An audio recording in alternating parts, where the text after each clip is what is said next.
What's up, everybody, and welcome to a new episode of the Lococast. This is episode 8, I want to say. I am your host, Retro Modern Elijah, aka Localizardman, and with me is my good pal, Nature Hoot. Hello, hi. So, we have got a few cool things to talk about today. We're going to go over the newest news, talk about games we've been playing, but first, I want to bring up two things that have been bugging me all day. First up, supposedly, Zoids takes place on Planet Z, but in one episode, they mention the lost city of Atlantis. So, if this is another planet, how would they know about Atlantis? Or if it's not, at what point does Planet Z start being called Earth, or vice versa? This was plaguing me today. But then, and I feel like this is one you might be able to chime in, I want your take on this. Who exactly is the Phantom Menace? Like in Star Wars? Yes. Darth Maul? See, that was my first thought. But then I had another thought which kind of turned the whole thing on its head. So, Darth Sidious? that's my thought. Because when I hear a Phantom Menace, I think, Phantom, someone in the shadows, someone not seen. Yeah. And it's the whole beginning of Sidious pulling the strings. And Alright. We had this discussion today, and it kind of blew my mind, because I remember seeing that movie in theaters, and I always thought it was Darth Maul. 100%. But I feel like the name has a lot more meaning than just that. So, I know it's kind of random, but that was really bugging me for a while today. Fun story about the Phantom Menace. When that movie came out in theaters, I called a local bookstore to buy the book. And the guy on the phone spoiled what happens to Darth Maul for me when I saw the movie. Really? Yeah, he's like, hey, Darth Maul dies? And I'm like, cool. Well, you're a dick. Okay. I remember actually going to see episode 3 while I was halfway through reading the book of episode 3. I did not see 2 or 3 in theaters. I think 1 was in. So, the only real good part of seeing 2 or 3 in theaters are the action scenes were really cool on the big screen. Yeah. I mean, this is someone who, legitimately likes 2 and 3. I like 3. I think moments in 2 are cool. I think there are far better movies than Phantom Menace. I don't agree with number 2, but I think Revenge of the Sith is my favorite of the prequels. Yeah. Actually, I don't think it was. I know it was. Yeah, it's a legitimately good Star Wars movie. Yes, I enjoyed that film quite a bit. 2, Star Wars 8. The biggest thing was seeing the Clone Wars on the giant screen was awesome. I tell you what, that CG does not hold up.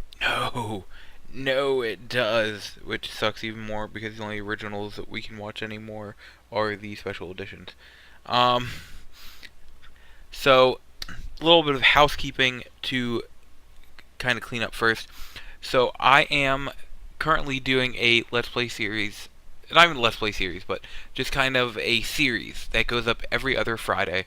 The podcasts go up every other Friday, so it'll eventually, it is actually a podcast episode of the series, and what the series is it's called Horror Trip. I have made the lifelong goal of playing every horror game ever made, and documenting it. It's a big task, brother. It's a very big task. But then I came up with another idea. And I mean, I came up with this like today. I want to come up with another show. So instead of doing a horror trip every other weekend, I can do this other show every other Friday. And the horror trips, instead of me either rushing through a game to put it out, or, not putting, not doing one at normal time because this game is taking me longer, that I think I will record the episode and put it up as I finish the games. For example, you'll hear me talk about today. I'm currently playing 4 horror games, which I will probably have all 4 done by the end of the month. Nice. So why wait to put them up when instead I can just put up? If I finish all 4 of them in the same day, I will do 4 different episodes that go up on the same day, or anything like that. So why wait? Why prolong it, or why push myself for that when I can get this done in the most efficient way for me and get it up as soon as after I've played it? That way the listener has my most fresh thoughts in their head. That's true. And content, baby. Exactly. So I have ideas for 2 other shows. One would each one would be once a month essentially. The other thing I want to say is, if you enjoy the show, if you like the content stuff, please go ahead, share this with your friends, family, even the people you hate. Maybe they enjoy it. It really helps me out. It really helps push the show forward. And trying to think if there's anything else to talk about at the beginning. I don't believe so. So let's get right into what we've been playing. Nature, I will begin with you. All right, a couple of these are short. The first one I want to talk about actually kind of inspired me from your playing all the horror. So I bought and downloaded this game called Pathfinder Kingmaker, which is a old school style CRPG in the same vein as like Icewind Dale, Baldur's Gate, Okay. or like recently Pillars of Eternity. And I did that because I want to go back and I want to play all the old school like CRPG. But this game is new. It's based off, I guess, a tabletop version, which I haven't played D&D in forever, so I'm not super familiar.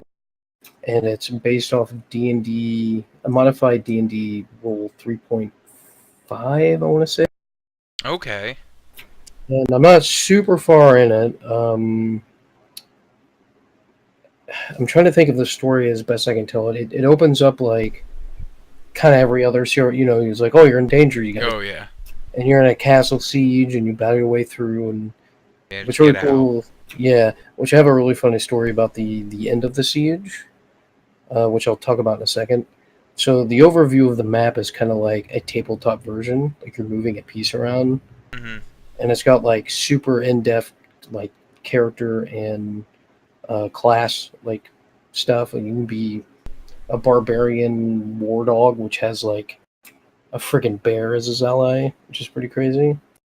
Sounds cool as shit.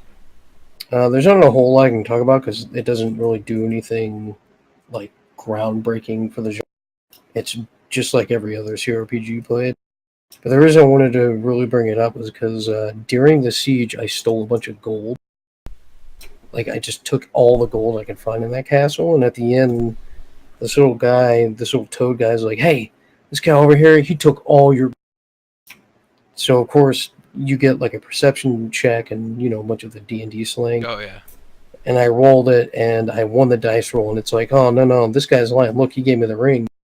And everyone's like, "Yeah, that guy's a punk. I'm going to beat him up." It was just basically like 5 minutes of everyone talking about how they're going to pummel this dude for lunch. That's pretty great. And I got away with stealing like 4,000 gold or something. Now, something you said is it doesn't really reinvent or break ground on anything it does. I always hear people say, "Oh, it doesn't do this better than another game, so it's not good." We are going to talk Oh, about it's amazing. another game in a little bit that is the exact definition of this doesn't do anything better than any other game, but that's not a bad thing. Yeah, So like, it just gets games can get a bad stigma because yeah, they aren't the best at what they do. It doesn't mean the game can't still be good. yeah. That's why I wanted to talk about how like there's a reason why like this genre is so popular, right? Because it's a condensed D&D game that you can play by yourself. Which is awesome. Yeah, and although it doesn't do a whole lot of new things, it doesn't try to be. It tries to be like those old school Baldur's Gate games that you played as a kid. And it does do a mechanic that I've never seen before, which is, well, I've seen in games, but not in these type of games. Because you do control a kingdom. You do Hmm. build, and you build it up and all that, which is really cool. It's Uh, really neat. the two other games, one I'll just run through real quick, is Lord of the Rings: Living Card, which is on Steam. Oh yeah. It's based on a very popular tabletop series. They're basically deck building games. You build a 30 card deck with, like three heroes and a bunch of other cards, and it's just what's really cool about this game is it's fully voice acted, and it's like really good voice acting. And you play through the stories, and I mean, I'm not really there for the stories. Yeah. I just want to play cards because I love card games. But it's like a really tight, condensed, very strategical game. You have very little turns to get through like 5 stages of each level because there's a threat meter, and you have like you can do one thing per turn, and the more turns it goes, the higher that threat level gets.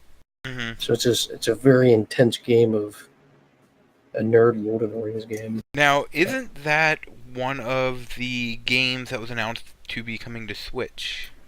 Yes, it's Okay, really I fun. thought so. If I was into Lord of the Rings, I'm sure I would love the story because it's a very epic story, and it will be free to play when it comes out. It's currently in early access. You can buy the core set, which is $18.99. You get the entire first campaign, which is like 5 or 6 levels. You get like I think 4 packs and eight 9,000 value, which allows you to craft cards and stuff to build decks. Okay. And as of now, you can't buy packs with money, which I like. But you can buy like one of the expansions that came out for $9.99, which also gives you a whole, another campaign, 3 more packs, etc., etc. So you can get a bunch to do in it for not a lot of money. Yeah, I bought the core set, and after like 4 hours, I maybe got to like the second part of the Oh wow. because it's like one, it's not an easy game, and two, it's just hella fun. Sounds cool. I want to try that out. I might And wait till it comes then to Switch, but I definitely want to try that out. yeah, the last game is Days Gone, which you could probably talk a lot more to it than I can. I'm only 8 9 hours in. Um, Yeah, what I figure we'll do is I will run through my games I've played quick, and then we can have a little more of a discussion about Days Gone. yeah, Um, so the games I've played, there aren't too many of them. One of them is Football Nation VR 2018. Actually, I'm trying to record some content to put a video up on this. The code was given to me by the company. Um, that is one of the most intense VR games I have ever played, and I play a lot of Beat Saber. Um, this game it's straight up soccer, and in order to move your feet, I want you to imagine me holding the PlayStation VR controllers right in front of me. Now, kind of think like if you're skiing. That's how you like run and move your feet and kick and everything. Now, imagine doing that for straight up 5 minutes, like not stopping because you're running all along the field. it's pretty intense. Uh, it actually has you set up your weight, your height, your age, etc. It's actually really neat on the one move controller. So, in the game, it's on your left hand. There's a smartwatch, essentially. Or not even a smartwatch, more of like a Fitbit thing. And it shows you this is what your heart rate is right now. And like when you're actually in a soccer match, it keeps track of your calories. So, and I noticed I'm burning like 50 calories a match. Just because I am constantly moving the entire 5 minute period. The other games I've been playing, so I was saying I was playing 4 horror games. I am playing Silent Hill on the PSP. It is the original PS1 game. as much as I like that series, I have never played through the first game. So I figure it's about time. I want to talk about them for Horror Trip, and I have wanted to play that game for so long. It just seemed like this was the perfect time to do it. And yes, you heard me right. I'm playing it on my PSP because on my Vita, I'm playing Nightcry, which is a spiritual successor to the old Clock Tower games. Um, I mean, I want to say the team name is like Project Scissors or something like that. The big enemy in the Clock Tower games had a giant pair of scissors. Spoiler alert, the big enemy in Nightcry has a giant pair of scissors. It's literally like Clock Tower, but on a cruise ship instead. I'm playing on Vita. It's on Vita and PC. It runs like garbage on the Vita. I'll be being chased by the enemy, and it'll just start like skipping. I'm dropping down to like single-digit frames per second. It's bad. It's really bad. Also, the voice acting is so wonderful, and when I say that, I mean it's so bad, but it's just very fitting. It's great, and the graphics are pre PS2. On a Vita game? Yes, Okay. I can see it. and like it, like I cannot stress enough how much it runs like trash. You will be doing nothing. You'll just be walking down a hallway, and it'll start like stuttering. It's kind of hysterical how bad it is. Then this game is on Xbox 360, PS3, and PC, but I'm playing on the Xbox 360. Condemned to Bloodshot. If you know anything about me, Condemned Criminal Origins is not only one of my favorite horror games, but it is one of my favorite games like ever. It's probably in my top 20. Condemned 2 goes off the first game. It takes place about a year later. It's one of those games where I feel like the story is lacking a bit because it had like forced multiplayer. Because the first one was a pure single player story. The second one, the story is shorter and there's a multiplayer element to it. And so far the story, while the combat is still just as good, the story is really lacking. I spent a good 45 minutes to an hour the other day. Hey, I saw a man walk this way. Let me chase after him. Oh Now, is no, that I have to the fight some guys. Wait, I see him again. Let me go after him. Oh, he disappeared. Oh, here's some guys to fight. Oh, I just saw him again. Like, really? hobo killing simulator? Yes, yes it is. So the second game has multiplayer. Was that during this time where they tried to put it in like every? 2008. So that was like Bioshock 2 multiplayer era around there. Yep. Oh man, that was a bad era. Yeah, because it was everything needs to have multiplayer. Your game won't sell if it doesn't have it. Like, I can't stress enough how much I absolutely love the first Condemned, and this one is so just not as good at all. And it suffers both from the multiplayer aspect, but also the first one ended with him kind of going insane and seeing things, and where I'm at, I don't know if I've ever actually finished Condemned 2, but where I'm at right now, there are these parts where there's just like black slime and ooze all over the place, and like black ooze monsters I'm fighting. None of that is explained. So it goes from killing homeless people to black ooze? You're still killing homeless people in this, Okay. but all of a sudden there will just be moments of black ooze covering everything and ooze monsters. Like, there was an entire level of me going through this black ooze area and killing ooze monsters and stuff, and then I open a door and, oh, it's normal, here's another hobo to kill. I think I need to play this game. It's, like I said, the first one I absolutely love. I cannot recommend enough. It is legitimately one of the reasons I have kept an Xbox my entire life. Well, since 2006. Like, I cannot stress enough how much I think the first one needs to be played. Also, these games are by Monolith, so the company behind the Middle-earth Shadow series. made the Condemned series.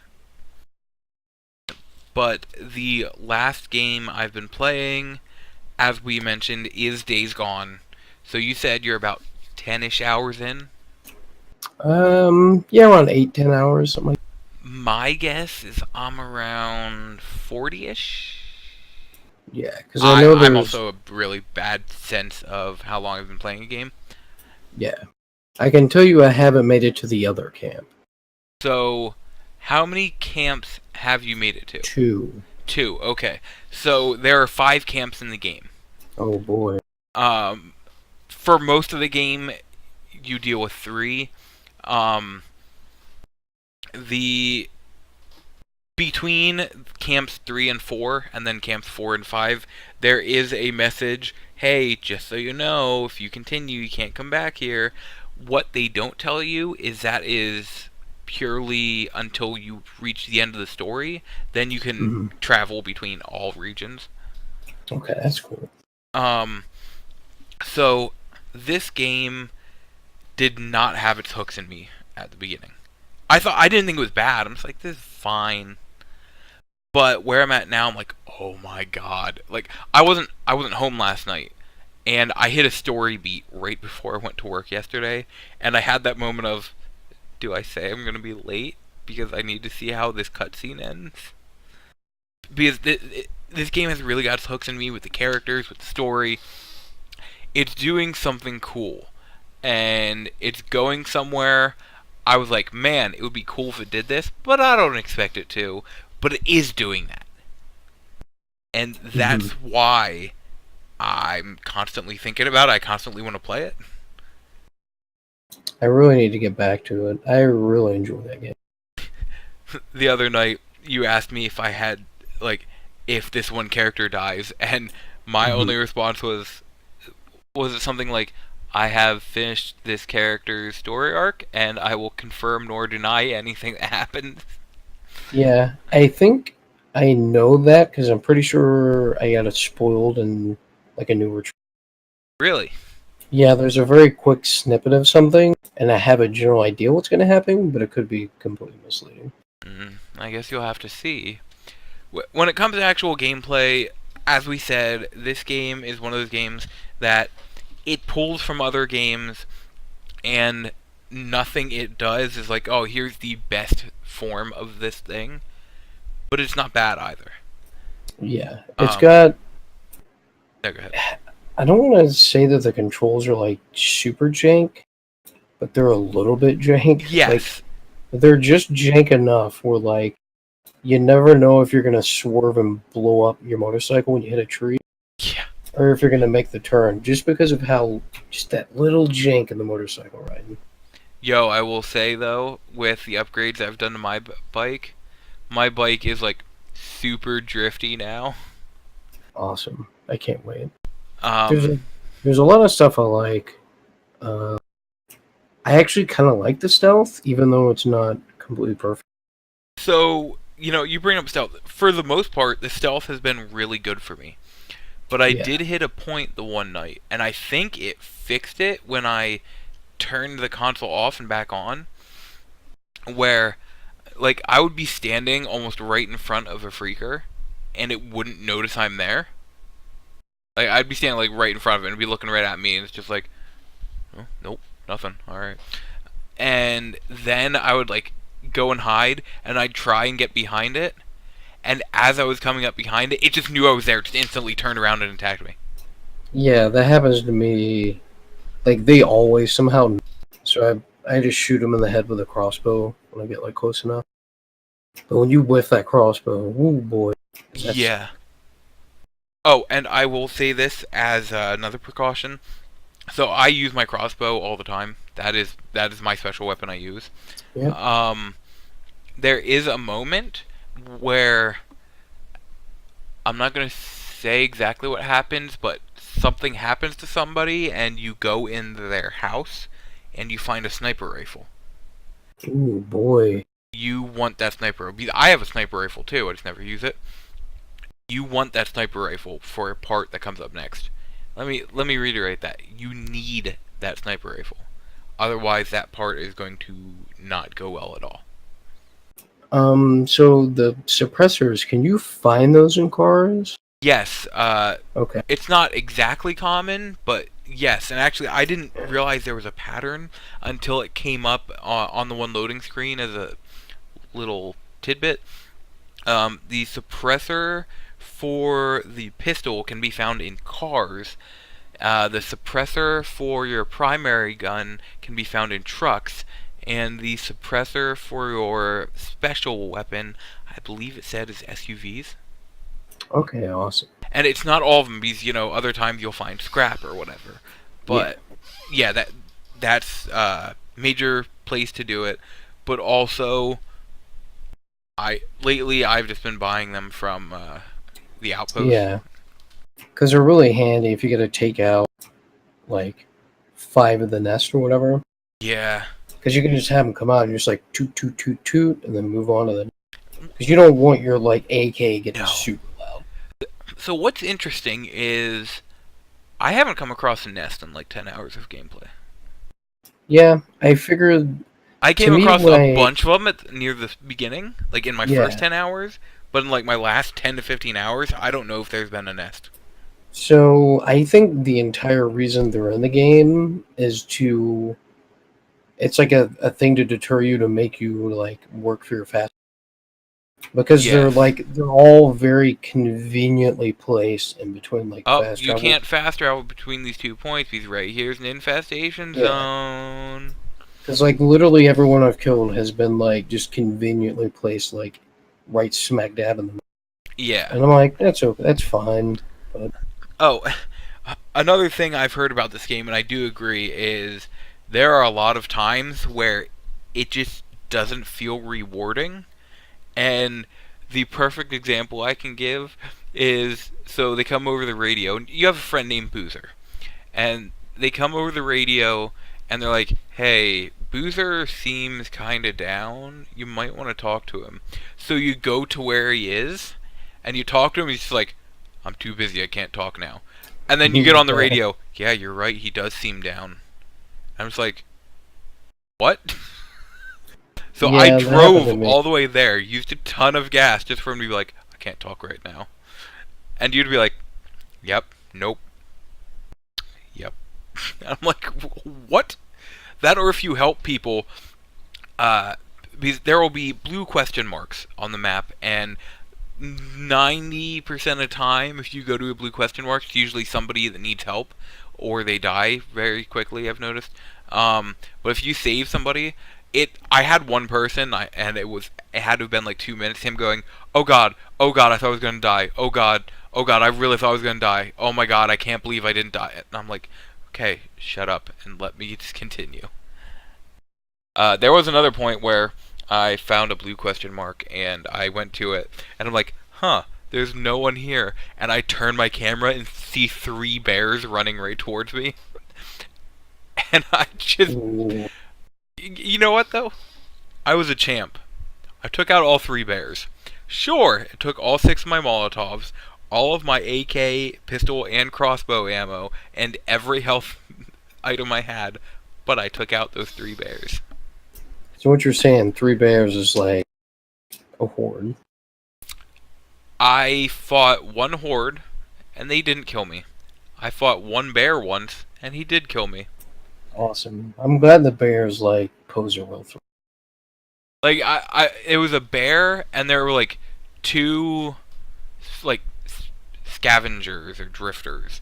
And the bear came, so they started shooting at the bear. Like, one started shooting at the bear. I was closer to the other one, so he started shooting at me. This bear was like, yo, you're the closest, so I'm going to take you out. So I had a drifter shooting at me, a drifter shooting at the bear trying to get me. And best moment in this game is when you unexpectedly come across a horde. Like, you have no idea it's there. At one point, I had one of those blue question marks, and there was like 3 freakers on this car with this guy inside. So I'm like, oh, okay, let me fight him off quick. So I get out my melee weapon, start going against the one freaker, and I like roll out of the way, and then I turn around to hit him again, and I just see this horde running after me, and they're already, like, my bike is in the middle of this horde, so I'm not getting to it. So I just start running. And I find an ambush camp, and I just run right through it. And, like, 2 minutes later, I'm still running, just like around, trying to get back around to my bike, but in a big loop. Like 2 minutes later, I just get a notification, "Hey, thanks for taking out that ambush camp." I'm like, I didn't. I really didn't. I died twice. Once from a horde, and once was a sniper shot me off my motorcycle. Oh, I hate And that. here's the thing: the sniper was like friggin' 80 miles away, and all I had was pistol ammo. And I'm like, well, I just used all my pistol ammo trying to get him, and my bike was like wide out in the open. Yeah, and snipers have perfect aim. Yeah, so every time I try to run to my bike, boom, snipe, boom, snipe. And I'm like, okay. Like, well, there are I those guess I'm just moments gonna- where, like, you fall off your bike because, oh, somebody laid, like, a wire across the road, and I'm like, that makes sense. You're not Yeah, going it's to a see good it trap. because it's a wire, and it hits you in the stomach, you're going to fly off your bike. But you moving at, like, so many miles per hour, every sniper in the game has perfect ammo, and these snipers aren't military soldiers, they're just guys with guns. Yeah, you could literally be going 8,000 miles per hour over a turn, and you're gonna get sniped. Yeah. It's ridiculous. It's crazy. I think. You go ahead. I was going to say, there's a lot this game does really well, but there's some, such as the sniper thing, that's like, what decision led them to this point? Yeah, it's just completely unfun because you don't know they're there until that red crosshair gets, Yeah. and then you're And fucking your it's pretty bike much gets too late wrecked. at that point. Yeah, I think you're talking about like how it isn't rewarding sometimes. I think a large majority of that for me is like it's very minimalistic when it comes to survival stuff. Yes. Because like it's literally you're only looking for like four different. You're like, okay, I need gas, I need some parts, and like maybe some bullets. So, you know me, I am a trophy whore. I'm going for the platinum on this game. One of the trophies is to collect 541 items from human enemies. So what that means is, you kill a human enemy and you can search them for an item. If, say, you're full on that item, it doesn't count. And you're getting full fast on this stuff. So I'll be searching an enemy and be like, you're full of, your rag inventory is full. And be like, fine, let me use a health kit quick and then craft one so I have room to get another rag. Or, your kerosene inventory is full. Fine, throw a Molotov, craft another one quick, and then pick up the kerosene. You're constantly running out, like, you're constantly at max capacity for these things. Which, it shouldn't be like that in a game where it's like, hey, you want to survive. Yeah, and like the survival aspect is like you have this open world. You come across like these. You come across like a town that has like 10 houses. Like, oh, cool, I'm gonna go search them. And in your head, you're like, oh wait, I can't pick up anything because there's Yeah. literally only like 4 items in this game that you can loot, which Yeah. is like a huge bummer. for Because me. there's like kerosene, rag, sterilizer, Yeah, and literally 99% of that you're full of. oh yeah, 99%. exactly. You might need ammo, or you might need like a rag or one part. Exactly. It's like, for this game that says, hey, you want to loot everything, you don't need to loot much of anything. No, generally, the majority of the time, when I'm driving around, the only thing I'm looking for is a gas can, so I can just constantly keep me at 100. Yes. Like, if Because I if I'm run out of fast gas. traveling somewhere, because fast travel also uses gas, which I'm not opposed to that idea. Yeah, Like, I'm completely okay with that. I'm like, alright, yeah, that makes sense. If I'm fast traveling somewhere and I'm not going past a camp, I'll be like, alright, I'm gonna go here because I remember there's a gas can here. If If there's a it, gas station, you can pump. yeah, if it takes me an extra 2 minutes to drive than it would if I fast traveled to this camp, I'm okay with that because that means I know I'm going to be able to fill up my gas here. But yeah, that's where we're at with Days Gone right now. Like I said, I think it's really good. I think it definitely has some Mhm. shortcomings, and if somebody were to be like, "Hey, should I spend $60 on this game?" I'd be like, "I don't regret it, but I also wouldn't complain if you waited until it went on sale to like honestly I think Yeah. $40 would be a great price for this game. I think 50 if you paid Mhm. $50 for the game I'd be like, yeah, sounds great. Oh, also another thing I didn't mention, the game runs like crap at times. I haven't run into too many issues, but I'm on the pro. I actually that's where I've heard a couple people with pros say they actually have more issues than the normal PlayStation. um but no, like I've had times where just the game will freeze but I'll keep hearing audio, Hmm. but then like the audio will freeze in a way. So it's like I'll be riding the motorcycle following someone and then they'll be talking and then just the game will completely freeze. But they'll still be talking and I can hear the sound of the motorcycle and the wind and everything. And I then think wait, like 30 seconds later, the game keeps going again.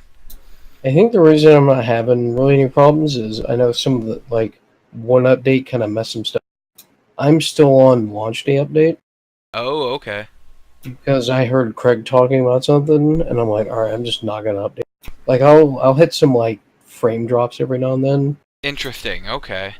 but And again, I'm only like 8 hours in, so it could get like a whole lot worse. that's another thing. In fact, I played for like 20 minutes before we started recording, and I was driving my motorcycle, and at one point I almost fell off my motorcycle because the game was like skitzing and down into the single digit frames, and I was having trouble like turning the bike because I just couldn't do it. But I'll also say this, uh, hot take: yes, Deacon is better than whatever the guy in Last of Us is. Joel. Yeah, I think he's Interesting. better. I think he's a better character. Deacon really grew on me. Here's the thing: from what I've played so far, I think he's a, I think he's a better character. Unless he does something later on in the game that like completely. I don't want to spoil Last of Us, but at the end of Last of Us, that completely shit on Joel. Like I don't care about him. I understand why he did it, but Yeah. So, yeah, like, come Deacon on. really grew on me, which is the thing I want to talk about. So, what do you think of the things Deacon says when you're at like a Ripper camp or something, and he Oh, like gets the muttering, really fucking murdery? fucking Like, cool, dude. like at times, if you're just doing something, he'll be like, "Oh yeah, I should take some of these back. You know, maybe make something out of it." But then, as soon as you go into a Ripper camp, I'm gonna fucking kill him. I'm gonna beat the shit out of them. Yeah, They all see that? pieces of shit all deserve to die, and you just get really murdery all of a sudden. Yeah. See, like how the way they did that is like it has like an ambience to it, where like most games don't do any of that. Like yeah, like in Last of Us, they'll talk to each other, but most open world games they don't really mutter themselves. And he'll just be walking around like, I'm gonna fucking kill this guy. I'm And gonna I fucking mean, stab him. it makes sense because you know if you're alone a lot, you're Yeah, gonna I talk to talk to yourself myself all because the time. I'd much rather talk to myself than not have anybody to talk to. So it makes sense. It's just one of those things like every time, like normally he mutters so calmly, and then you go into Ripper Camp and he starts talking like this, starts freaking out. And it's like, oh my god, okay, don't make him And he mad. and he gets like winded too, and he's like, oh, I need to work out. And it's like no one else does anything like that in games, which is No, really cool. but no, he grew on me. At the beginning, I'm like, I don't know if he's a character I really like that much. But by the point now, I'm like, oh, I want to see good happen for him. Yeah, because like everything bad happens to him. Yeah. It's just like we're gonna shit completely all over you. But we're gonna stop there for the games that we have played this week. By next episode, I will guaranteedly have Days Gone beaten. Um, I might have it platinum. We'll see. But until then, let's get into the news. Now, there are two tidbits that I almost put as news, but they are happening tomorrow, so they're happening in between when we're recording and when this goes up. So, first off, there is the Ghost Recon announcement that Breakpoint. didn't you say it's almost guaranteedly a Oh, sequel? it is. Yeah, it is. So the story beat which isn't a spoiler because it doesn't happen in Wildlands. It's like it would be on the back of the box on the promo. Mm-hmm. So there's a character called Cole D. Walker, which was a recent character that was in the game, Mm-hmm. played by John Bernthal. Apparently, the story of this new game is he goes rogue and kills. I don't know who they are. 3 characters from Wildlands. Interesting. So presumably you're going to play like your own character, maybe, or it's up to 4 people. It's a direct sequel to Wildlands. Interesting. Okay. And then also tomorrow there is a PlayStation State of Play event. Oh boy. Um. So here's one thing I want to get out there since we never really talked about it. So the last State of Play, I've heard people say, "Oh, it wasn't as good as I expected," or that, which made me ask the big question. And the big thing is just I heard that a lot. Oh, I expected there to be more. Mm-hmm. Here's The big question I would always ask is, where did you get that expectation? Because at no point did I think, there's a State of Play event, they're going to announce something big. I'm like, no, they're just going to announce some PlayStation things. So my disappointment came from they're not at E3. They're doing the whole. I don't want to say they're doing the Nintendo. They're doing like these. From what I understood before it came out, it was going to be a very short, 10-minute thing. I'm like, cool. They'll talk about some stuff. I didn't know they're going to talk about 99% of VR games, which I think was a problem for a lot of people. And I can see that. I think the big thing they should have done is got out in front and said, hey, this is going to be a very VR-centric.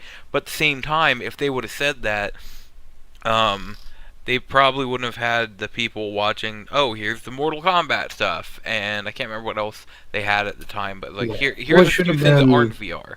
Stuff like that. It should have been like what they're doing with this next one, where it's like we're going to talk about I forget what Medieval. Yeah, and some other stuff. So like if they would have been like, this is like a PSVR centric thing, but we're talking about some other stuff. But it's just I heard so many been less mad. I heard so many people say like they expected like new stuff on Last of Us or something. I'm like, I don't get where people would have that expectation. Because even Sony was like, this isn't a big thing. It's just gonna show some PlayStation stuff. Yeah. But that's just one thing that was kind of on my mind is so many people were like, I expected so much more. I was like, I don't know why. I think that's in a direct response is why they're saying this is a 10-minute thing about this, whatever it's called, plus like maybe a couple other things. Yeah. Medieval, a preview of an all-new exclusive game, which, again, I don't expect to be, like, a Last of Us caliber. I expect it to be something like maybe Medieval caliber. Yeah. What they're doing is, like, they're kind of doing the Nintendo thing where, like, hey, this is a Smash thing, or, like, hey, this is an indie. Yeah. If they're ever going to do Last of Us, they're going to be like, here's a 20-minute Last of Us blow. I don't expect we'll see anything until next month. Oh yeah, for sure. Which I want you to think about it. It is what? May 8th. Oh yeah, we're less than a month away. I think it's a month from tomorrow. Oh boy, could be wrong. And what 2 people aren't going to be there? Is that right? Sony and EA. Sony and EA. But EA's still having their own. Yeah. It's basically the same thing. Here's the thing I'm actually curious about. So, Sony isn't going to be there. EA isn't going to be there. But other than that, it's really going to be a very similar. Yeah. So, really, EA is going to show stuff. So, really, Sony is the only thing we're missing. That's it. That's the only difference that's not going to be there. But I guarantee. Yes.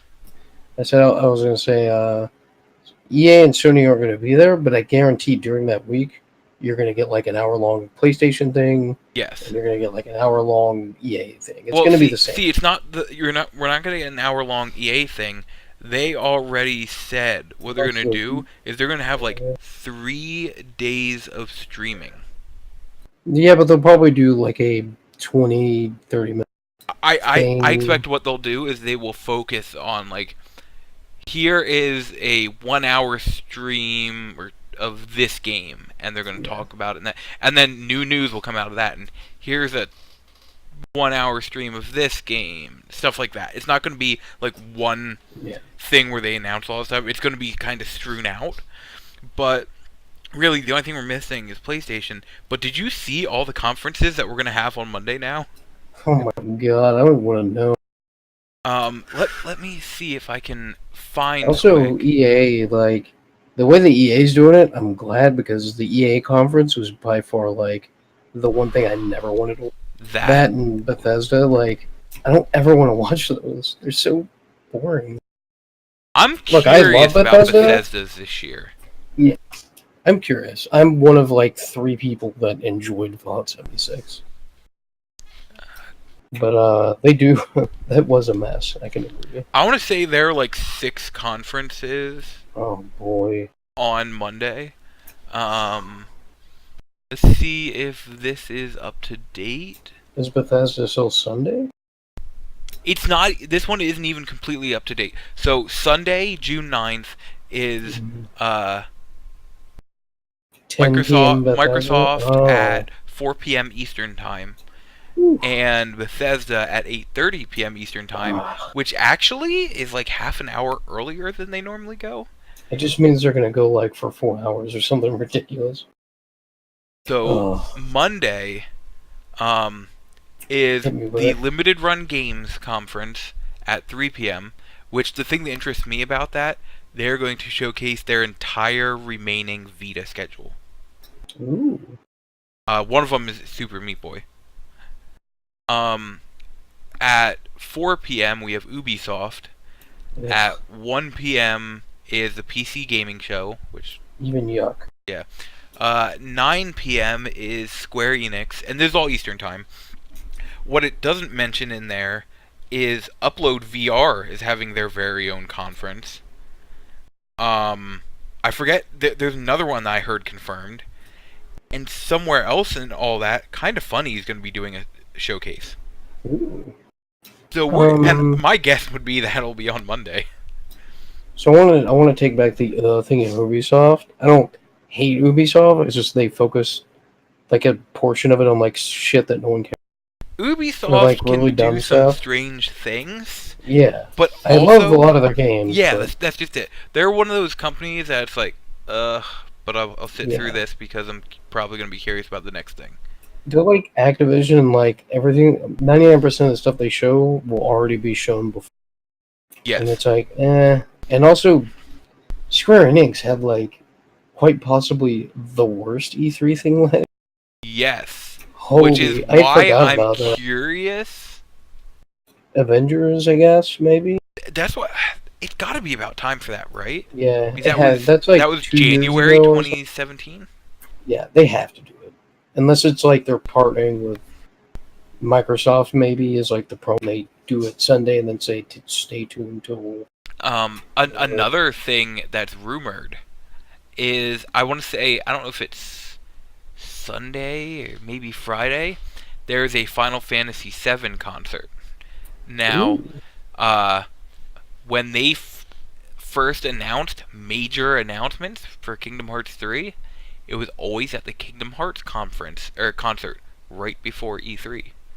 That's when you would get like the big announcement for Kingdom Hearts, and then they would just reiterate it at their conference. And that's why every year some people would be like, "All right, I wonder what they're going to announce at this year's concert," and they do, like clockwork. And all of a sudden, they're having a Final Fantasy VII concert right before E3. So there's a lot of speculation on if this could be like when we get the next tidbit of info about it. I just got some breaking news. Yes. Final Fantasy VII sucks. should have seen that coming. I didn't, but I should have. Yeah. But so those two, man, we really got off track, and I'm not upset about that. So those two things, the state of play and the Ghost Recon announcement, we're not going to talk about because by the time you actually hear this, both of those will have happened.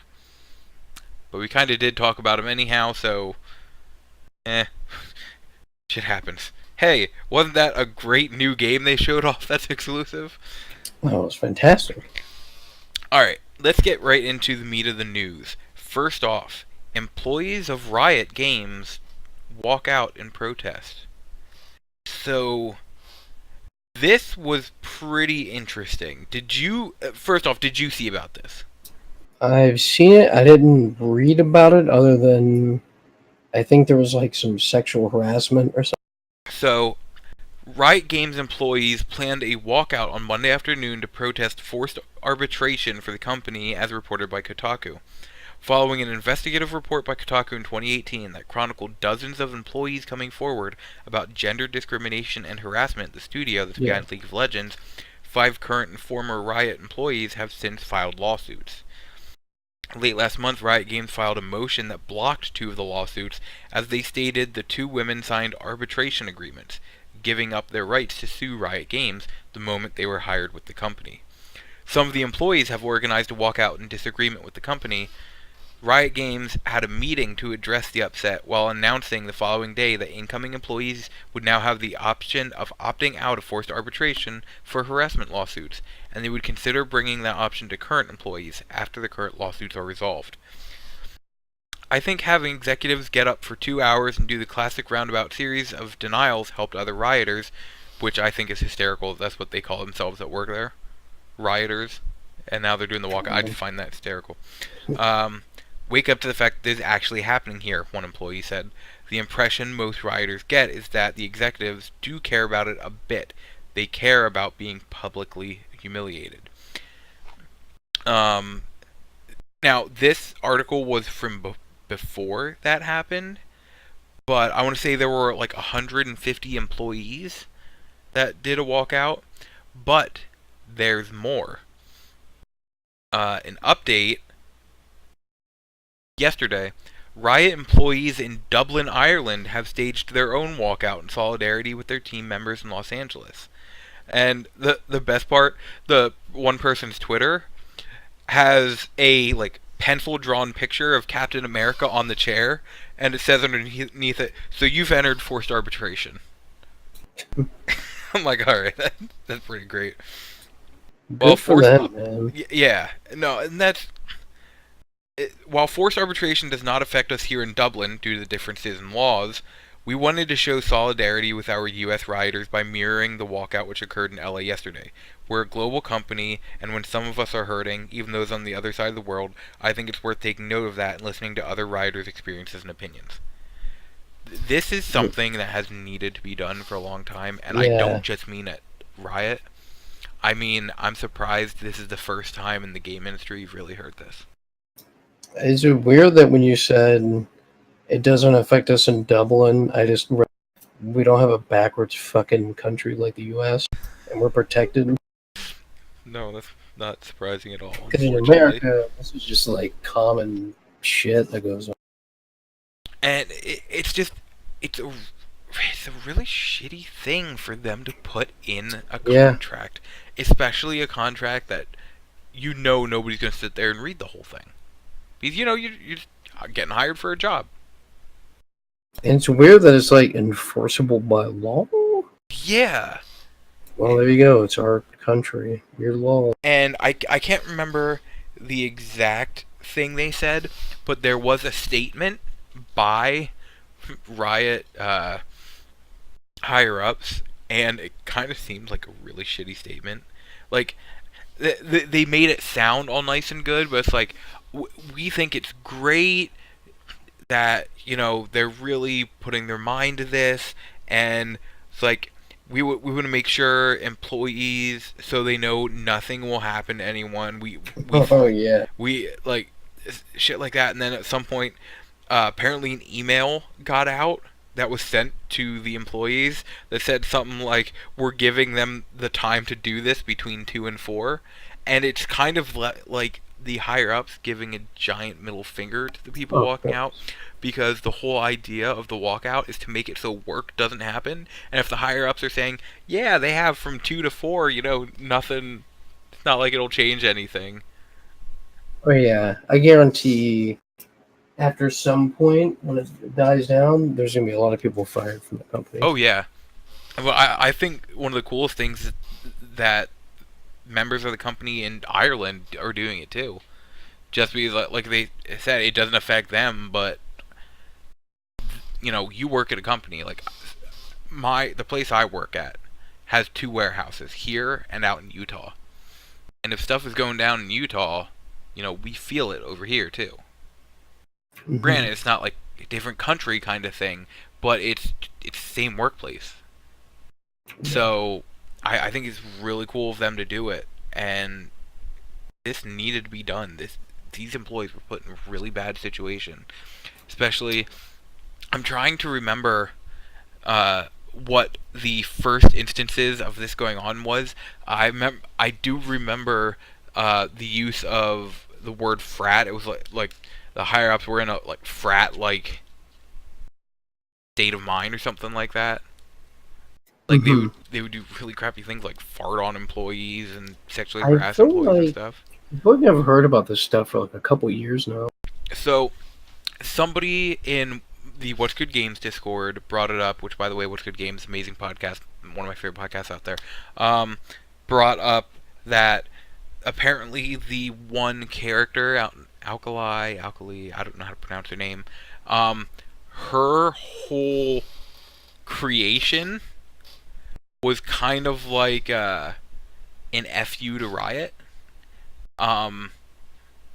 Apparently the woman that created her went through a lot of this, and like Alkali, how do you pronounce it? Her state of mind, her reason for existence is essentially a giant FU to Riot and what happened to the creator. That's pretty cool. Yeah, but Okay. Riot didn't really know about it, and I think she became like one of the most popular characters in the game. Got him. And Now they can't get rid of her. Exactly. So I find that so fascinating that this all happened, because it like I said, from everything we've heard, it should have happened sooner. Yeah, I swear I've heard stories about it being like a very toxic work environment for Yes. like 2 or 3 years now. Yeah. And I think a large portion of why this has happened and why it's so big is because like the huge Me Too movement Yes. and how it affected like the film industry. I hope it tears apart the gaming industry and just rips all this stuff, like this shady stuff that's going on, because that shouldn't happen. Like they shouldn't. It ain't right. Yeah, I completely agree. If it means companies have to shut down and games have to, I'm fine with all. People need to be treated equally. Yeah, I would much rather lose a game or series I love than like hear more stories like this. Yeah, I know there's some stuff coming out of like NetherRealm. I'm Yeah. not too familiar with it, but Apparently the NetherRealm is a much more minor case, and I don't mean that to belittle the situation, but apparently it was like More one crunch or something. guy who said back on Mortal Kombat 9, so it was like 8 years ago, man, I worked a lot of hours. Yeah, Apparently that's that's all that was literally heard. literally every video game company. Yeah. Which is not to say like you shouldn't crunch. Like there should be some Times. stuff put in place to protect, developers and all that. Union.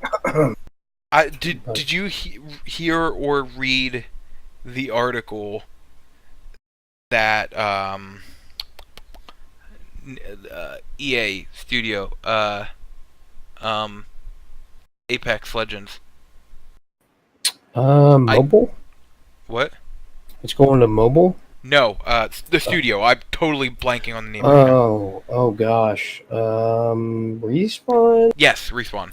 I don't know if you saw what Respawn put out about Apex Legends and Mm-hmm. how they straight up said they're like, yeah, we could put content out faster, but we're not going to. We're not going to work our employees like that.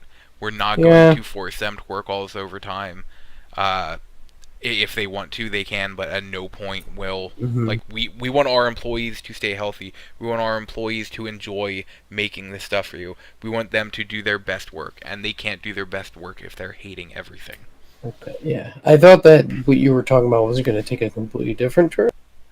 I thought No, you're going to say like, "Oh, we can make the content, but no, we're not gonna." yeah, it was one of those things where they said we could put it out faster, but we would much Yeah. rather put it out a little slower and have our team enjoy putting the content out for you. There was actually a Fortnite article I read not that long ago about how they work their employees like dogs to get all this new content out. Yes, like And that's it's one of the like, reasons that like content comes up so fast and so fast and so fast hmm is because they're working crazy hours. the only thing that's going to solve all this is union. I don't know if that's a good thing or a bad thing, Yeah. but you need them to protect, our writers or voice actors or programmers. Yeah, exactly.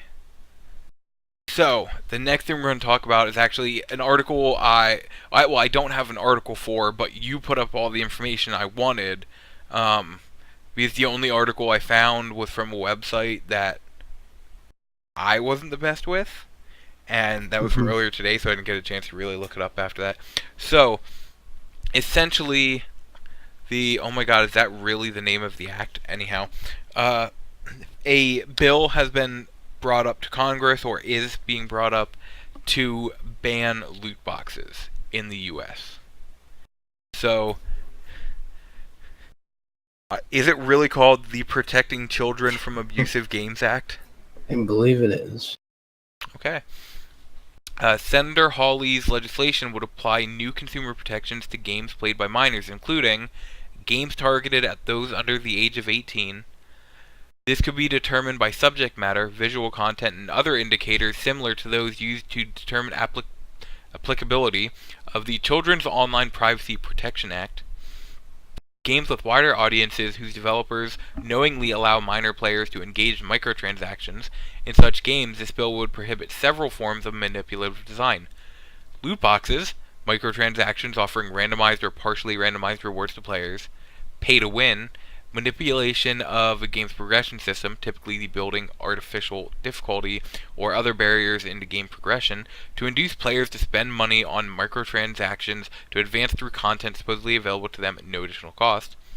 Pay to win, manipulation of the competitive balance between players of multiplayer games by allowing players who purchase microtransactions competitive advantages for other players. Enforcement. These rules would be enforced by the Federal Trade Commission, which would treat the distribution of such games by publishers and online distributors as an unfair trade practice. State Attorney General would also be empowered to file suit to defend the residents of their states. This could be interesting. Yeah, I don't think it's ever going to get. Neither do I. And the reason I think it's interesting, so there are games like Overwatch that I have no problem with. Yeah. I'm not like I you earn the boxes at a decent enough rate, and at no mhm. point do I feel compelled to buy them. I think stuff like that, because this is just a bill. Bills usually get rewritten Oh and yeah, rewritten. I think some of the stuff, if it was specifically targeted to like scummy versions of this stuff, could work. yes, Kind of like the Mordor loot box situation. yeah, But this could also affect like actual games that are based on games from 20, 30 years ago, like Magic the Gathering, for instance. The game is played by collecting packs, collecting cards.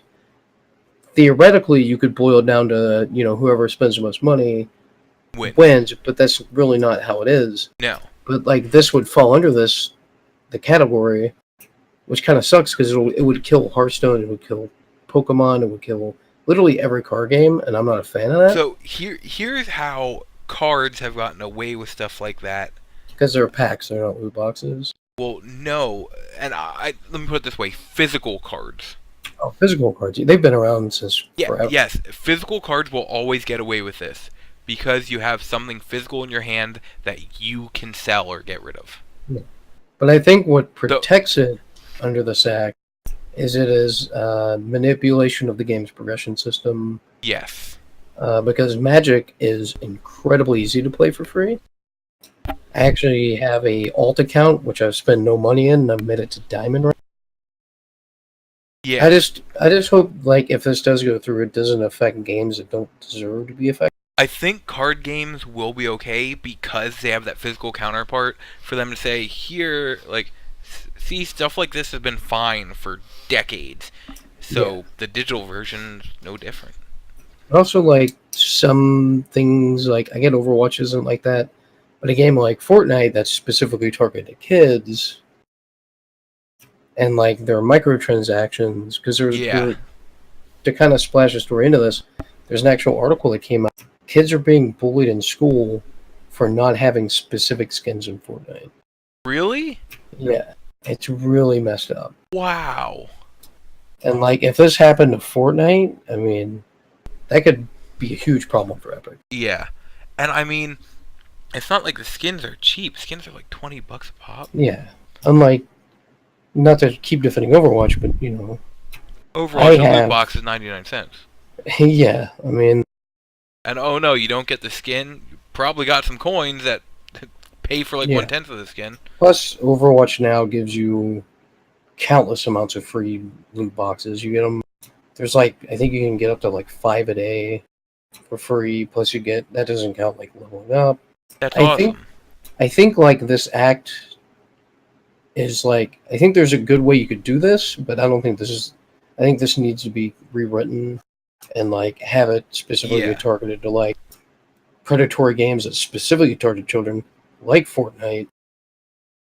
And at the same time, with that whole kids being bullied thing, that goes just beyond just, oh, these microtransactions. That goes into what is that kid up to that he has to bully someone about a Fortnite skin. Mm-hmm. It goes much deeper than just this game existing. It's literally, I think it was, I forget where the school was, but it was literally a couple kids who played Fortnite would get bullied at their school because they didn't have like these cool, I don't know, pickaxes or something. That's fucking horrible. It's messed up. Yeah, like bullying in itself is a huge problem in America. Yeah, and while I think this bill would need a lot of work, I'm not against it, but I also don't like it in its current state. Yeah, it's also, our country is really bad at protecting our consumers, which is why I don't think of it.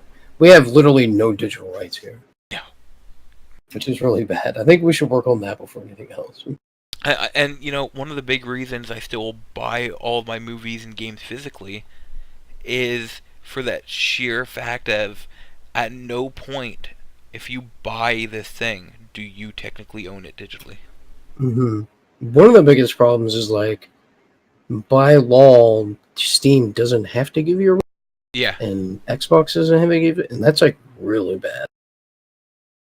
It's a huge problem. And that's why, like, even, especially movies, I will buy a movie, and if it has a digital copy, even better, because, okay, for example, I just subscribed to Hulu tonight.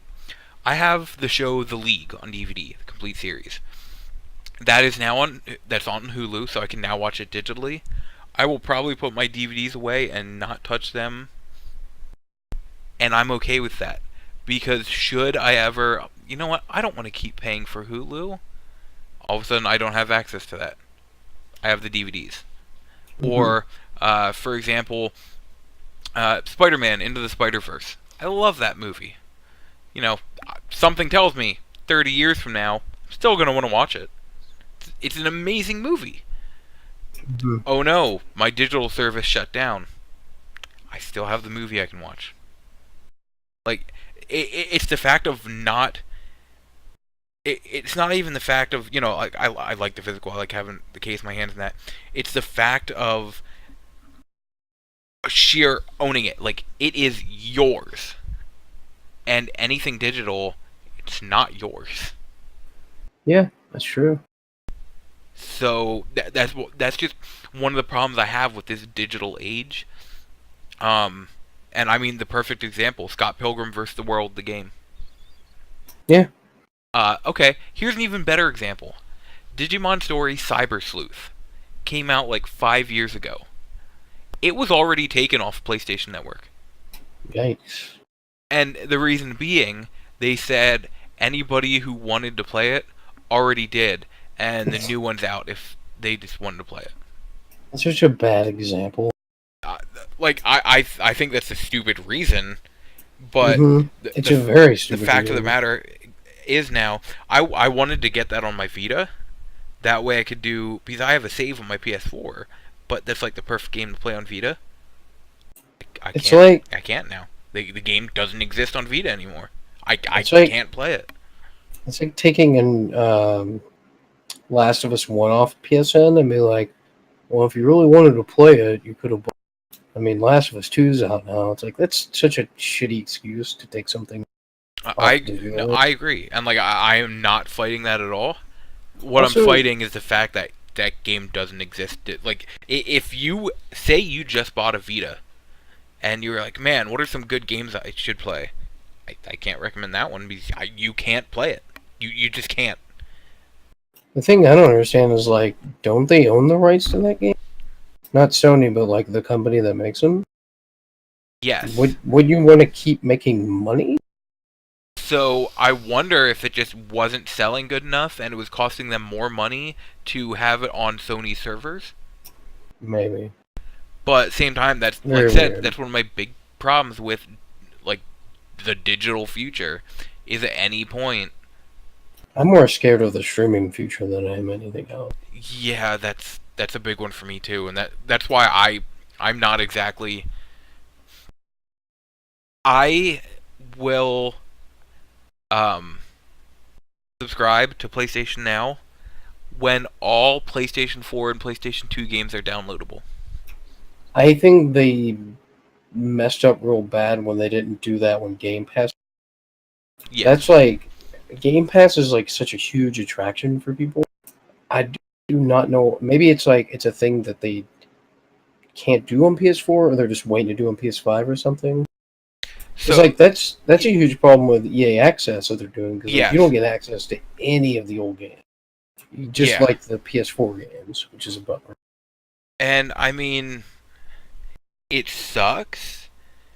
And I mean, so at least they have you can download a good chunk of the PS4 and PS2 games, but until you can download all of them, I don't want to support streaming.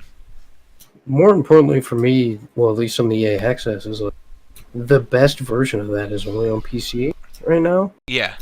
It's where you can.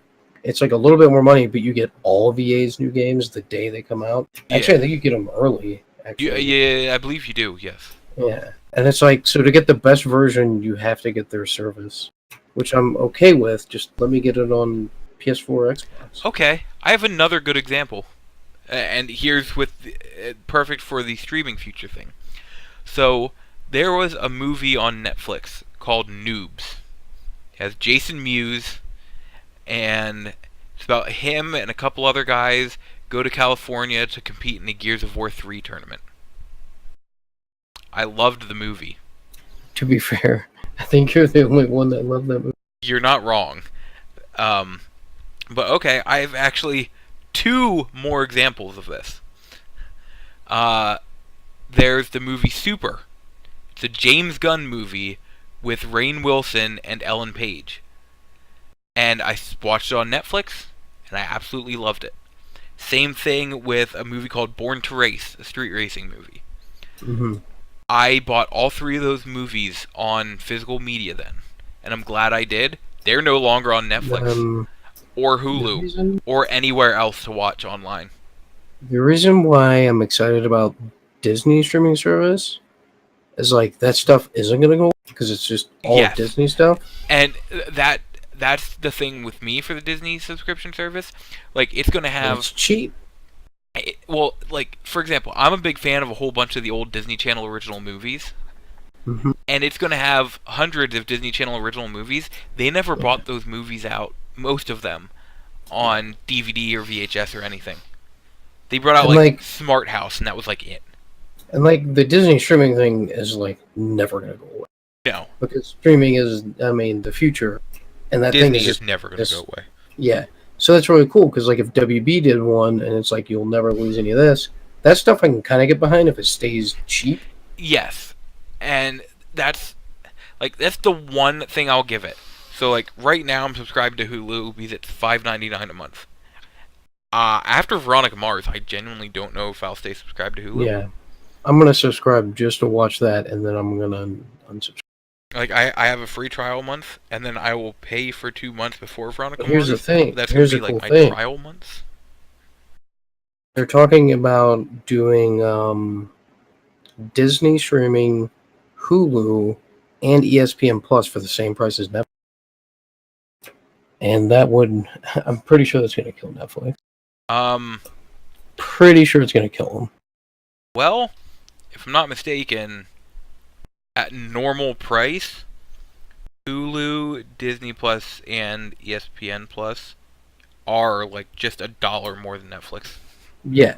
And like, because Disney owns a huge share of Hulu anyways. Yeah. Like, what are you going to do about that, Netflix? Like, you're done. See, You shouldn't have kept increasing that price. here's the thing though. I'll give it to Netflix. I love their original content.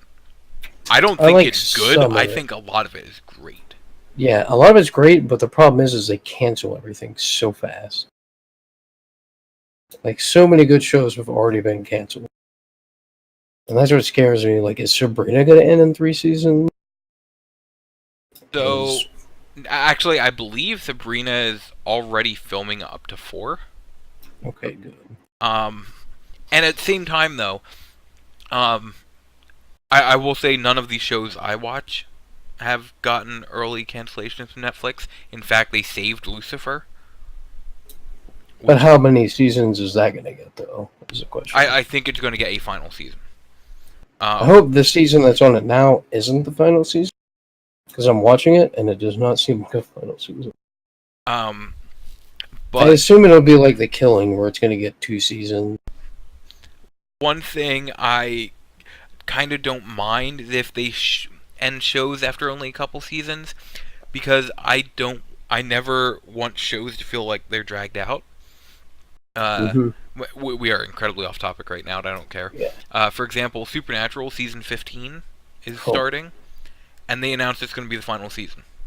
One of the, I want to touch on 15. the Netflix. One of the problems about that is an article came out.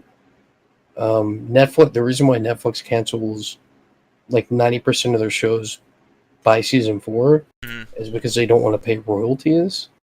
Interesting. Which is why the Marvel deal went under. Because we were left with 4 Marvel shows that never got a true ending. They just canceled Santa Clara Diet, which ended on a huge cliffhanger. Really? Yeah, like they're starting to cancel everything, and it's not like it gives me no faith in them that they're canceling all this stuff. That's really interesting. I'll keep Netflix because there is stuff on there I do enjoy. Until they hike it up again, and I'm just gonna be like, I can't.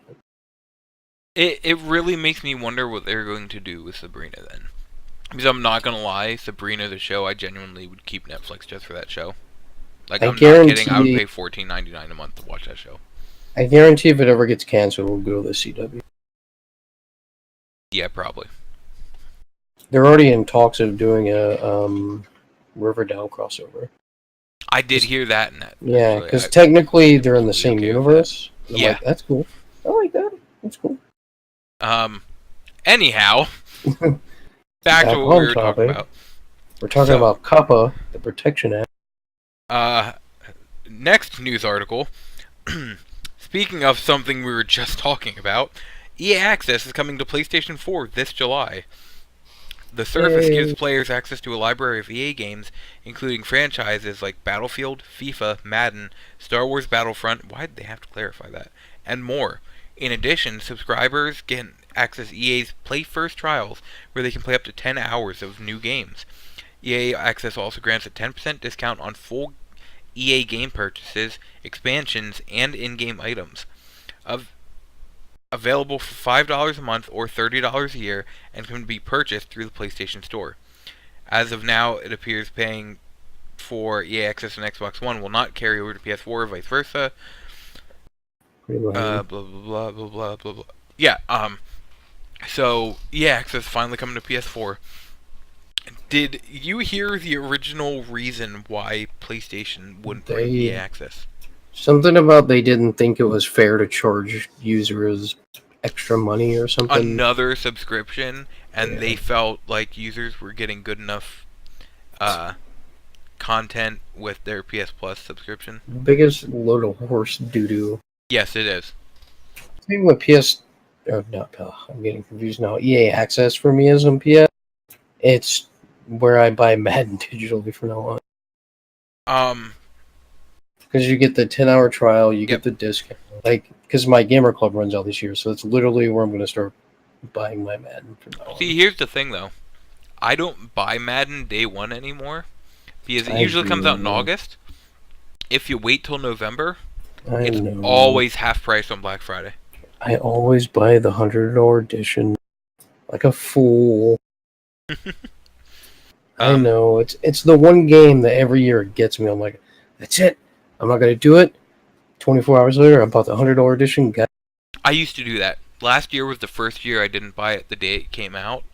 Same with MLB. For the past, decade. The show goes on sale like super quick. Yeah, and every year I'm like, hey, give me that $100 edition, baby. Give me all them cards I'm never going to use. I'll probably just buy the $30 for the year subscription. Yeah. Because I know I'll use it.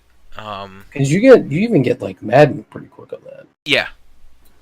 So. And like, I've actually been wanting to play the FIFA games because I want to play through the story modes. Actually, like, I hope they put the new Battlefield on there soon so I can try out the Battle. Yeah, that's actually one thing I hope too. If they put Battlefield 5 on there, hell yeah. So, yeah, I'm going to subscribe to it. I know I'll use it. Yeah, $20 a year. Like, even if you're just playing, like, a game out of that, it's a pretty... Yeah, exactly. Next, news article. Persona 5 Royal has a new director and producer. The latest Famitsu has revealed some new details for the recently unveiled Persona 5 Royal. While the game is an enhanced re-release, it has a new director and producer, both Daiki Ito and Kazuhisa Wada. While Ito was the lead confidant planner on the original version, he was also the project director on Persona 4 Golden. Wada had no involvement with the original Persona 5, but served as chief designer on Persona 4 Golden, as well as director on Persona 4 Arena and Persona 4 Dancing All Night. The original director of the game, Katsura Hashino, has moved on to work on the upcoming Project Re-Fantasy as director and producer with their new team, Studio Zero. Yeah, putting the Persona 4 Golden guys in charge of this gave me another boost. Just like, yeah, I should play this. I now have a reason to play Persona 5, even though I have the $80 Take Your Heart edition. Yes. Yeah, Take Your Heart edition. See, I strategically planned it out. I knew it. Mm-hmm. You done good, kid. Next up, Star Citizen burned most of their $240 million crowdfunding budget by the end of 2017. This comes from Niche Gamer, which is actually one of my favorite news sites now. We haven't covered Star Citizen or its various spin-offs in some time, largely due to the fact that the game has become entrenched in development hell. A new report has revealed the developers burned through most of their massive crowdfunding honeypot, and they're still trying to raise cash from fans. To date, the game has raised over $242 million in funds just from crowdfunding and fans alone, combined into a total of $288 million in cash. From this, only $14 million remained at the end of 2017. Wow. If anyone's listening that backed it and you're wondering why I'm laughing, it's because you got scammed. You guys camped hard. Despite the massive spending and development mismanagement, Cloud Imperium co-founder and Star Citizen designer Chris Roberts is still raising money for the game with new ships and content, some of which are being sold for as much as $3,000 each. This is a 2019 Ponzi scam. It really is. The game is never coming out. The initial crowdfunding campaign was launched to fund the Star Citizen MMO, a massively ambitious project, as well as a single-player game companion dubbed Squadron 42, the latter of which had big Hollywood stars lined up for roles in the game. I remember that too. I believe one was Mark Hamill. Mm-hmm. Gary Oldman. Yes. While overall development has reportedly stagnated a bit, most of the remaining developers have been working on new demos to help entice players to keep throwing money at the game. Many players have requested refunds, many of which have gone straight to the Federal Trade Commission. One player who spent $1,000 on the game noted, "The performance is terrible and it's still in an alpha state. I won out. They lied to us." Can we Go on. let's talk about something real quick? The game went in development in 2011 and was supposed to come out in 2014. We're in 2019 and it's in an unplayable state. It is a scam. Get your lawyers. There's going to be a lawsuit. Actually, I'm going to continue reading this because this is interesting. The game has been likened to a virtual universe of star systems, 100 in total. To date, barely one solar system has been fully created in the game. As the money rolled in, what I consider to be some of Robert's old bad habits popped up, not being super focused, said Mark Day, producer on Wing Commander 4. His company was contracted to work on the game from 2013 to 2014. He added, "It had got out of hand, in my opinion. The promises being made, call it feature creep, call it whatever it is, now we can do this, now we can do that, I was shocked." Other developers noted Robert's micromanaging led to enormous amounts of extra work, with visual effects for ship shields taking months to be approved by Roberts. A playable beta for Squadron 42 is supposed to release sometime next year. However, the development roadmap for Star Citizen has been largely put aside, with a final release delayed indefinitely. Got him. Uh,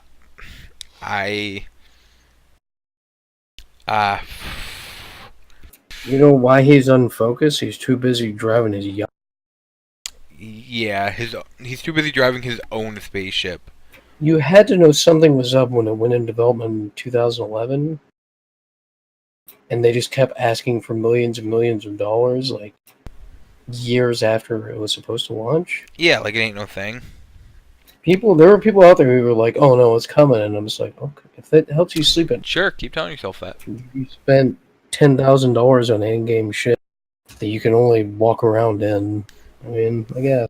Look, the Kickstarter game I backed almost 4 years ago. In fact, when it comes out, it will be a little over 4 years.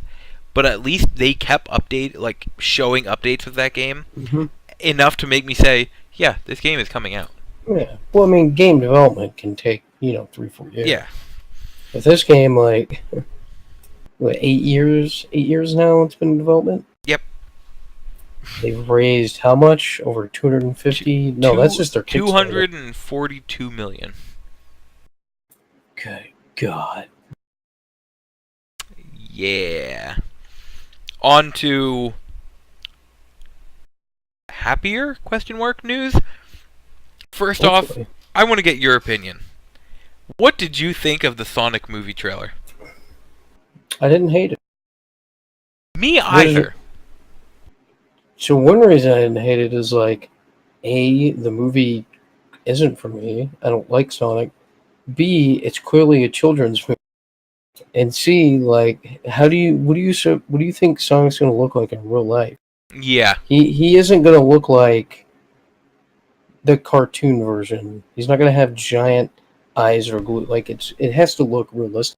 Speaking of what Sonic looks like, following the first official trailer for the upcoming live-action Sonic the Hedgehog movie, Sega and Paramount Pictures have announced they're redesigning the blue blur due to many fans not liking the original design shown. Why? Here's the thing. How can they redo Sonic in like, when does that movie come out? In like a month? November. November. So October? they're gonna. October or November, one of the two. So you want me to believe that in a few months they're going to create a new character in CG, and they're going to go through the entire movie and just re-edit all those scenes? See, there's a theory people have, and I'll get to that in a moment. The news comes via director Jeff Fowler, who took to Twitter to directly respond to fans' criticism. Quote, "Thank you for the support and the criticism. The message is loud and clear. You aren't happy with the design and you want changes. It's going to happen. Everyone at Paramount and Sega are fully committed to making this character the best he can be." So the theory is that, there has been a lot of flack on this ever since they first showed off Sonic's legs. Ooh, There are yeah. people saying, like, what the fuck is this thing? And the figure leaks or whatever? Like, soon after? Yes. So there's a theory that this redesign has been in the works for quite some time, but Okay. they put out the trailer now because it's the trailer for the movie, whether Sonic's design changes or not. This Yeah. is the movie. Also, put out the trailer right before Detective Pikachu, another movie of that kind. Like CG, I furry, pal movie. So I'm not like I'm not like hugely disappointed. I've said the only thing that kind of weirds me out are like the teeth. Yeah. I think if they're gonna edit it, I think it's gonna be like slight edits that aren't gonna be like super crazy. Like maybe they'll plump them up a little bit, change the eyes a little bit, maybe change the teeth a little bit. Yeah, I think the only thing that really gets to me, in fact, on this page, they have Sonic with a picture of Sonic when has all the missiles surrounding him, and a picture of a fan edit of Sonic with all the missiles surrounding him. It's not even the teeth that get to me. Just fix the eyes. The eyes seem weird to me. Yeah. That's it. That's all that Also, I'm like not okay with. when he throws the ring like Doctor Strange style, I hyped. I was like, oh. And that's why a lot of people were like, I don't remember rings being able to do that. But the ring at the end of every level, you can do that. And Also, it's a movie. It's a movie. I'm gonna call a theory right now. So apparently, one of the things, you get so many rings, you can make that teleporter in the game. My theory: Sonic has those rings and can make that teleporter because that's his way home. And during that intense scene, he uses that teleporter and saves them. And at the end of the movie, he can't get home because of that, and that's why he's gonna be staying on Earth. Yeah. I'm calling it right now. That was his way home after this. I mean, I want to see it. I'm not gonna lie. Yeah, It looks fun. It looks like a hell of a fun movie. Yeah, it does, and that's the big thing. Watching this trailer, at no point did I think, man, this movie looks good. But I did think, this movie looks fun. Yeah. I mean, there's like, even like some of the Pokemon like movie, some of those characters like don't look that. No. Like Charizard. They look weird, and no one has a complaint about it. I mean, just come on. It's going to be a fun Sonic movie. Can Sonic fans just enjoy one thing in their life? You know what? I mean, they had that with Sonic Mania. But that's it. That's all they get. The rest of life. They surely didn't get it with Sonic Forces. Hey, Next I like up, the idea of that game. Yeah, the idea is cool. And you know what? I'm gonna say it. Very underrated game. Shadow the Hedgehog. Shadow's my favorite character. So I've only played Sonic 1, 2, and 3, and Knuckles, or is 3 Knuckles? I'm not sure.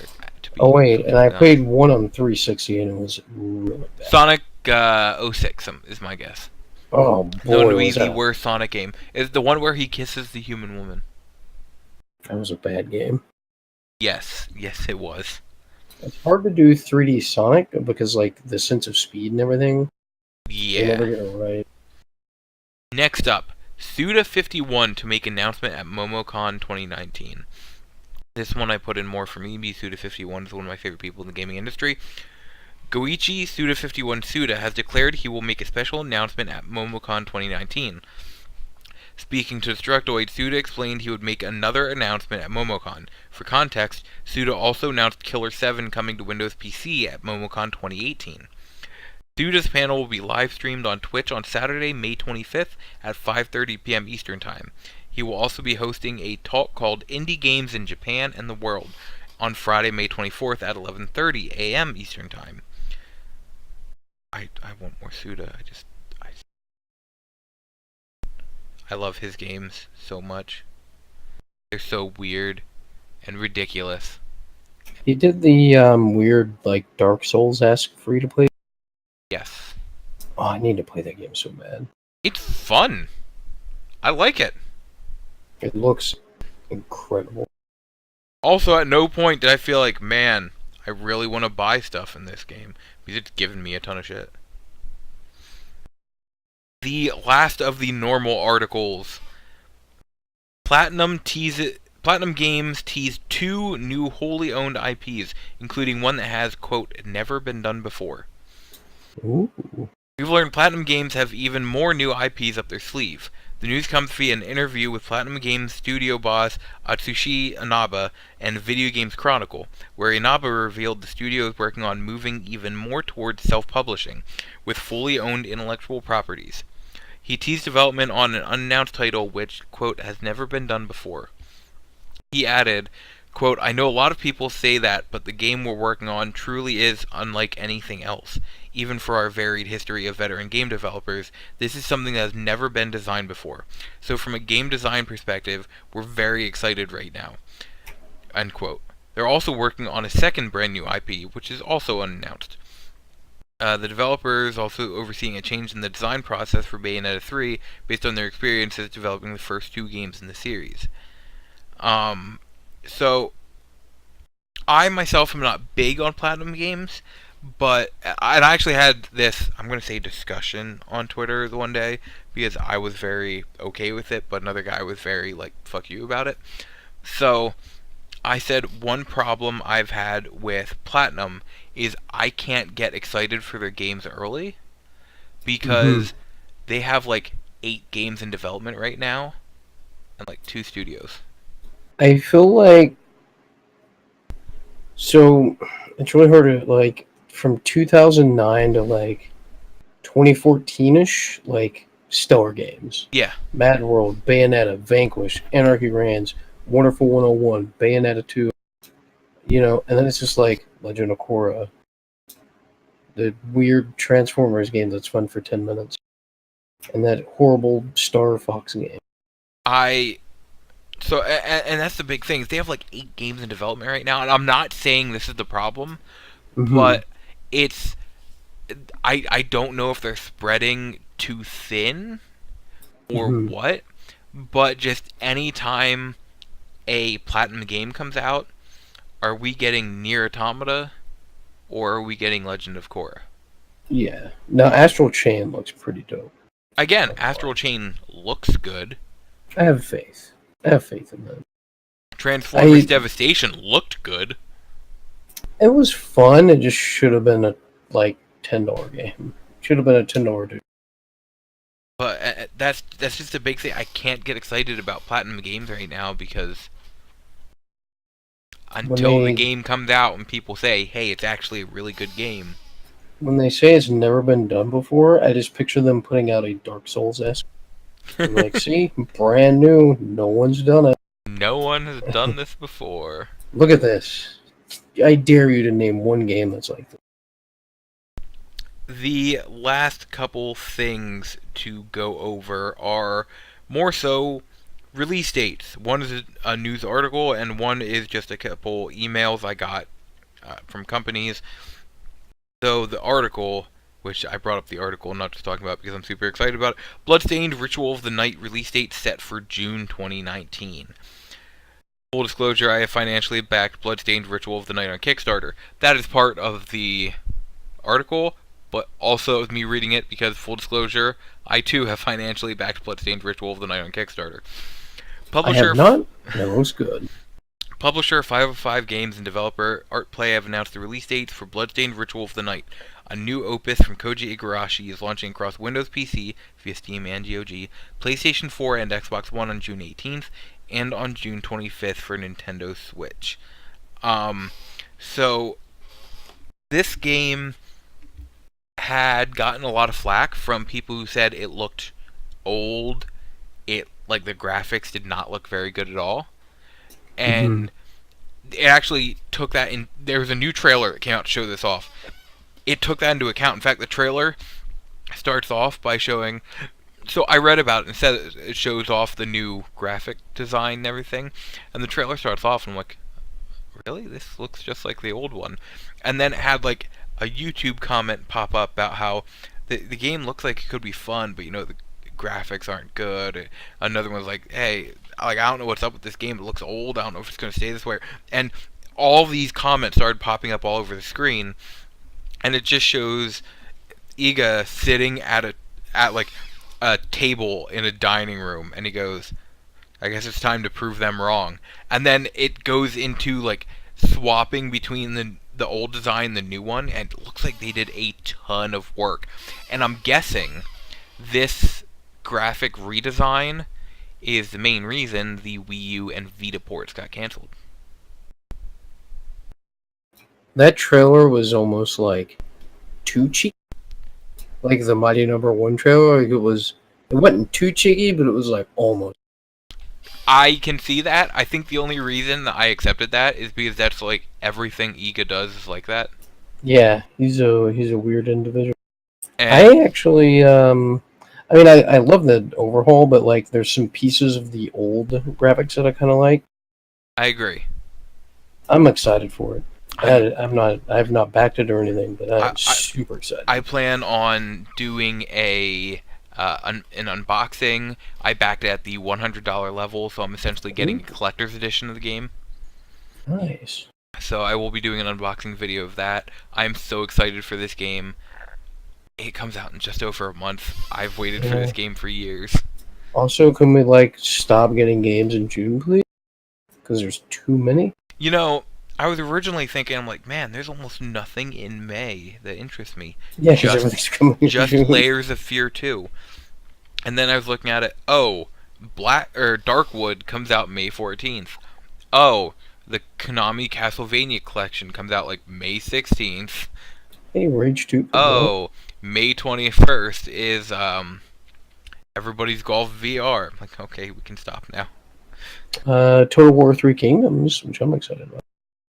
Also, was Everybody's Golf PSVR. I saw a bundle pop up on Best Buy. It's a PSVR what was it, the London Heist people? Blood and Truth. Yeah, Blood and Truth, and you get Everybody's Golf VR, one big bundle with the. That seems like a really good bundle. I might have pre-ordered that. Seems like a really good bundle. I might have pre-ordered that. I'm okay with that.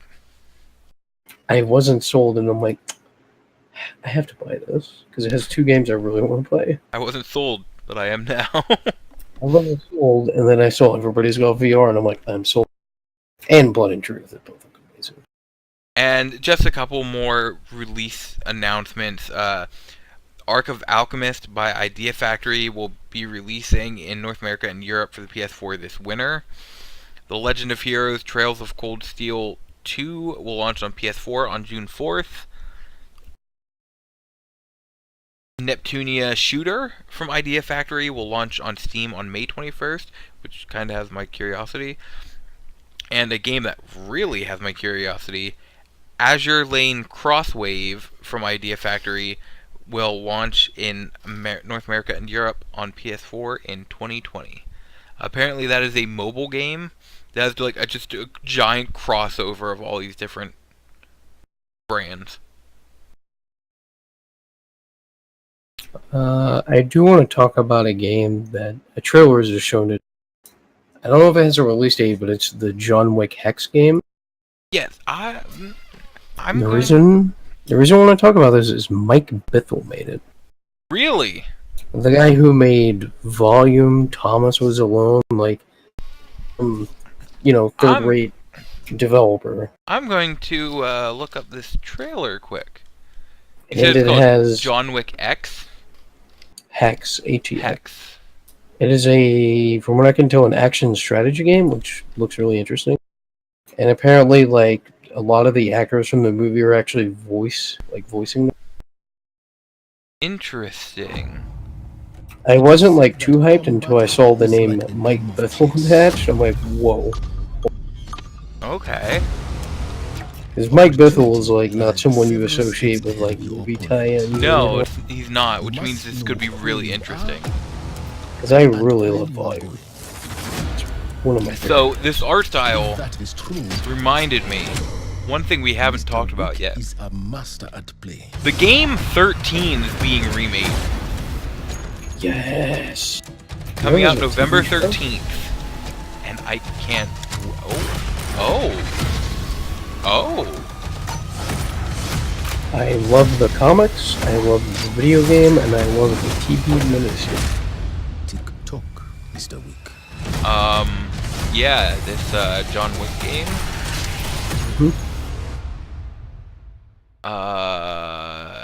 Yeah. Yeah. That came out of nowhere. When is you- it coming to consoles? I'm not sure. Pretty soon, I think.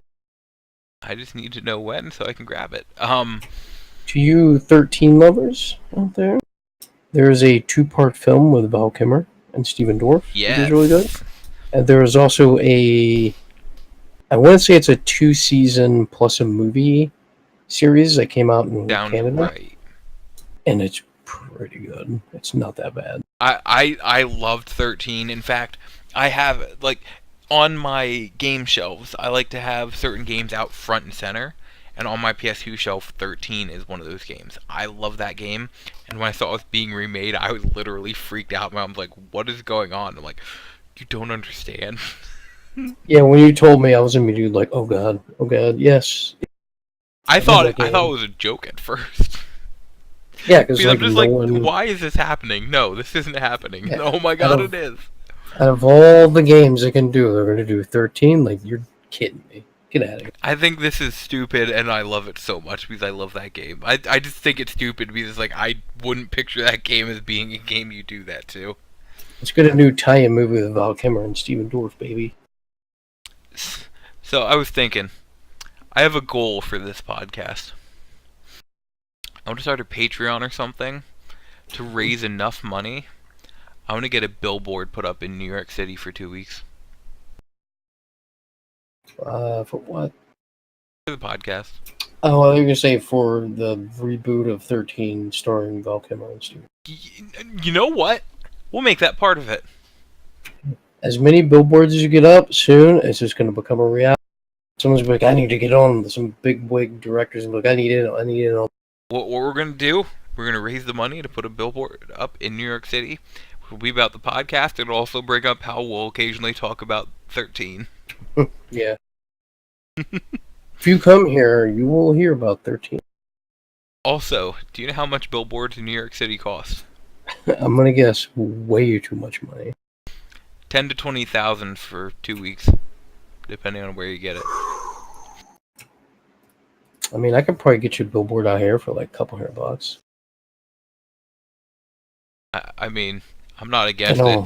In Ohio, probably nothing. Ohio's probably like a bag of Kit Kats. I was in New York City one time, like, man, some of these billboards are really cool. I want a billboard in New York City. I kind of want a billboard now.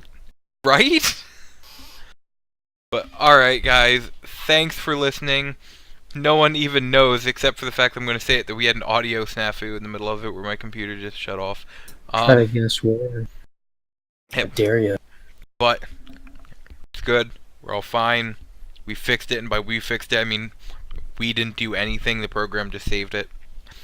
Like I said, if you enjoy this, please share it. It's the only way we can help grow the podcast. I have some ideas for some new stuff I want to do, but I I kind of can't really do it unless the podcast grows. So we'll see how it turns out. I am going to start 2 more shows, but is there anything else you have to say? Go watch Lucifer on Netflix. Season 4 is. I am on episode 4 or 5, season 1, and I am absolutely loving it. The good, before I want to touch on Lucifer, is usually when a TV show gets picked up and put on like a Netflix, suddenly they start cussing, doing all this. It's exactly like it was on network. Awesome. That's good. Not changing at all. Yeah.